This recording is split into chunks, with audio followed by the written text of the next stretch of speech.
Hello guys, कैसे गए आपके एफआर के पेपर?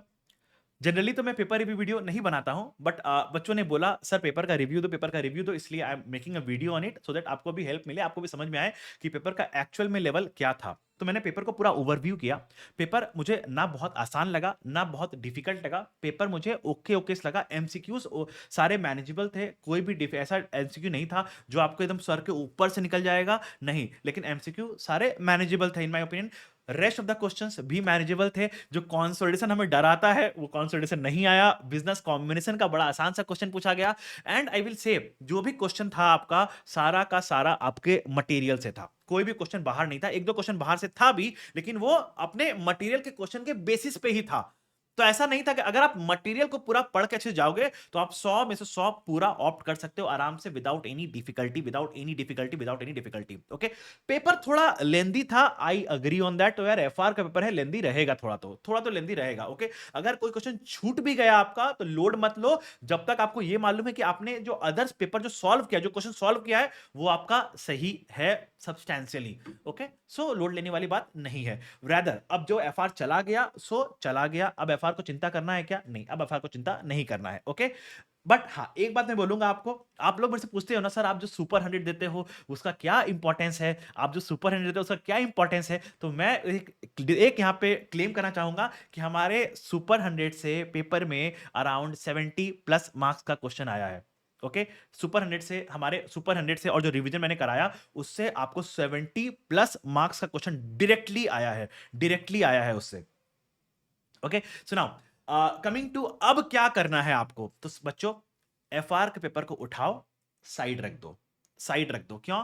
देखो, एफआर जो चला गया ना चला गया, उसको आप चेंज कर सकते हो क्या? उसको आप चेंज नहीं कर सकते। It can't be changed.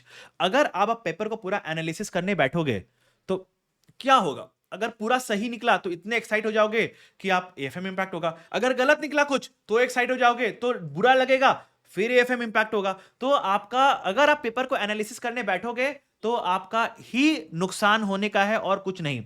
Sir लेकिन एमसीक्यू तो बता दो ना। आई जान रहा हूं, मैं जान रहा हूं कि आपको एमसीक्यू के लिए इतनी चुल है कि आप उसके लिए वेट नहीं करोगे। सो एमसीक्यू का सॉल्यूशन वीडियो नहीं, एमसीक्यू का सॉल्यूशन का पीडीएफ मैं आज रिलीज कर दूंगा अपने टेलीग्राम ग्रुप में। टेलीग्राम ग्रुप का लिंक डिस्क्रिप्शन बॉक्स में डाला हुआ है, आप वहां पे ज्वाइन कर लो। वहां पे आपको मिल जाएगा। आज पूरा एमसीक्यू का सॉल्यूशन मैं आज रिलीज कर दूंगा आपको।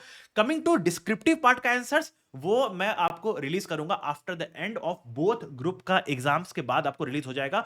This is my promise to you guys, मैं आपको रिलीज कर दूंगा सेम डे, जिस दिन आपका एग्जाम खत्म होगा उसी दिन पूरा सॉल्यूशन वीडियो आपको उसका रिलीज कर दूंगा मैं आपको। ओके, नाउ अब करना क्या है गाइस? देखो, जैसा मैंने बोला कि आप एफआर को आप चेंज नहीं कर सकते हो, तो क्या करो अभी यहाँ पे, अभी पेपर को रखो साइड, खाना पीना खाओ और सो जाओ। सो के उठो, 2 घंटा सो जाओ आराम से, सो के उठो और एएफएम का बुक स्टार्ट करो। कौन chapter? Security valuation, business valuation, security analysis. ये 3 चैप्टर 25 से 30 मार्क्स के आते हैं और बहुत ही इंपॉर्टेंट है। हर एग्जाम में 25 से 30 मार्क्स के आते हैं और इजीली कवर भी हो जाएंगे। वेल टू डू चैप्टर है, फ्रेंडली चैप्टर है, आराम से कवर भी हो जाएगा। तो इसको फटाफट आज खत्म करके ही सोना। ओके, और दूसरा बात, अगर आपको लगता है कि रात में जगने का जरूरत है तो कल रात को जगने से ज्यादा प्रेफर करो आज रात में जग जाओ, क्योंकि कल एग्जाम नहीं है आपका। राइट, तो आज रात को जगना है जग जाओ, कल रात को जगना थोड़ा अवॉइड करना। ओके, प्लस अगर आपको एफआर के कोई मैराथन में कुछ चाहिए, हेल्प चाहिए, कुछ क्वेरीज है एफआर एएफएम में, तो आप शुभम अग्रवाल सर की मैराथन को रेफर कर सकते हो। कुछ क्वेरीज के लिए उनको आप अप्रोच कर सकते हो। ओके, सो उनका मैराथन का लिंक भी अपने डिस्क्रिप्शन बॉक्स में मैं डाल दूंगा, you can refer that. I hope on this part आप अब एफआर को डिस्कस नहीं करोगे, और आपका एग्जाम कैसा गया मुझे कमेंट में लिख के बताना जरूर। Okay, thank you guys, bye bye. AFM अच्छे से पढ़ना and all the best for AFM.